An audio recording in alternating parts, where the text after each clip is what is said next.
Hi, welcome back to the last part of the molecular genetics. So we will be looking at genetic engineering itself. Let me make it a bit bigger. So genetic engineering, essentially, as the name suggests, we are engineering the genes. So exactly what genes are we engineering? So most of the time, what you will have to know is that the transfer of the genes that we want from the human DNA and is being inserted into the genes or the segment of the genes of another organism. So in this area that we'll be looking at is the transferring of what is known as the insulin gene into the organism, a bacteria of it. Okay, so this technique itself, the bacteria is what we call the vector, because it is the one that is being carrying the carrier DNA, which is the human DNA that we want to use. And the most common vector that is being used is the plasmid. Okay, now plasmids are typically found in almost all bacteria. It is just a circular piece of DNA which is used as the vector. Okay, so now production of human insulin is an important component. Why is that so? So insulin itself is produced by a specific part of the pancreas, which is known as the islets of Langerhans. So once, for example, after you have finished a meal, your carbohydrates will be digested all the way down into glucose. So in other words, the blood glucose level, it is going to increase. Now, glucose concentrations in the body system is kept at a very close limits because glucose can affect the amount of water in our body system. It can also affect the brain and other cells, as glucose is the main source of energy that is being used in humans. So in other words, people who have diabetes, who are suffering from diabetes, will not be able to produce insulin. So in the past, what was done before genetic engineering came about is the use of using extraction of insulin from pigs, the pancreas itself. But as you can imagine, there will be concerns such as ethical concerns, animal rights, and also how do you actually purify or control the quality of the insulin. So genetic engineering comes into play later on when technology allows it to be, and now we can produce insulin at a controlled level and in much larger scales on here. So when they are able to scale it up, the cost of using insulin goes down, unlike back then before genetic engineering when pigs pancreas were used, the cost of insulin was prohibitively high, so not a lot of diabetic patients was able to afford the use of insulin. Okay, so once the genes that is from humans coding for the insulin part, recall that you have got different chromosomes, and on each of the chromosomes you have got what we call the locus itself.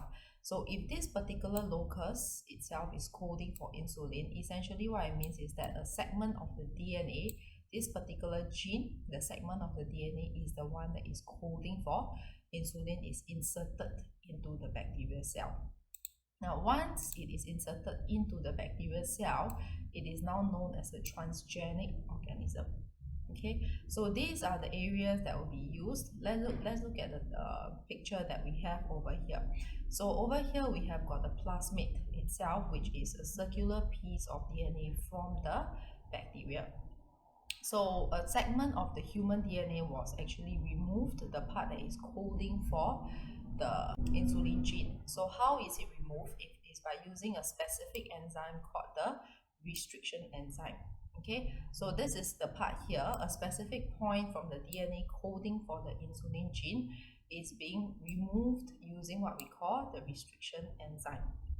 Now, this restriction enzyme, the exact same one, will be used to cut the plasmid so that we can make it stick together ideally. So when you cut out the DNA itself, okay, you will end up with what we call sticky ends. Two ends, think of it as like your sticky tape. So these two ends are the sticky tapes of the human insulin gene.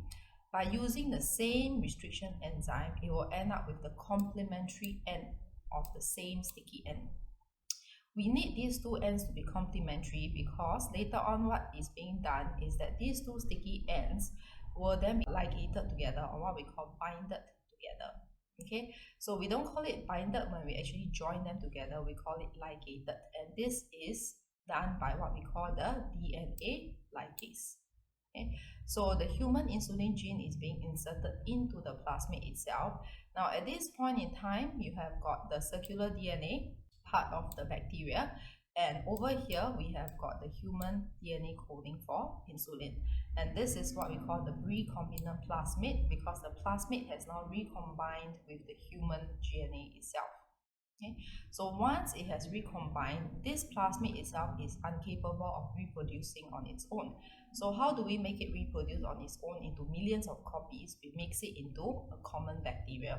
So this bacteria that is used for insulin production is E. coli itself. So E. coli production is very rapid because it has only a lifespan, a reproduction cycle of 90 minutes, 90 minutes. So which means every 90 minutes, this one particular E. coli cell can break into two. So imagine if I've got hundreds to begin with, just within 90 minutes, it will double in concentration. Okay, so how is it that my plasmid itself is able to enter into the bacterial cell? There are two ways. One is we shock the bacterial cell. So if you recall back on the topic on cells, your bacterial cells contains a little bit of the cell wall. Okay, so upon heating up the bacterial cells, the cell walls become slightly permeable, slightly more permeable, and the plasmid, the recombinant plasmid containing the insulin gene, is now able to enter into the bacteria. Okay, now another way is using electricity, which is what we call electroporation. So small quantities or small shocks of electrical impulses are sent to where the bacterium is located, and that will enable the plasmid to actually enter it. Okay, so after that, a process of what we call transformation to check whether it has actually give you or transformed containing using the plasmid DNA itself, the recombinant plasmid, but that is out of the syllabus in this context. Okay, so inside here in this diagram, you can see that we have got the recombinant plasmids inside the bacterium itself. So once it enters into the bacterium, it is now known as the transgenic bacterium. So the transgenic bacterium can now undergo multiplication over 24 hours or 48 hours depending on the quantity that is needed. Subsequently, it will be sent for purification, and now it is ready for commercial use by patients.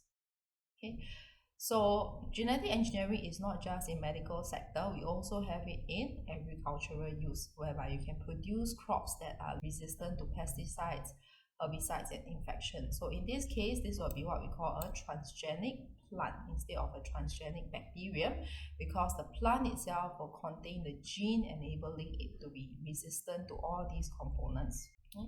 Genetic engineering is also one of the key components that they are looking into for gene therapy in humans. So some of us, we are born with defective genes that actually cripple the way of life. So now research has been going through to replace such defective genes with normal genes, and so that the body can synthesize normal proteins which they weren't able to previously. Okay. The differences between genetic engineering and selective breeding are, in this case, selective breeding is whereby back in olden days there were one whole big group of cows, but through selective breeding, some cows they are more muscled, some cows they are able to produce more milk.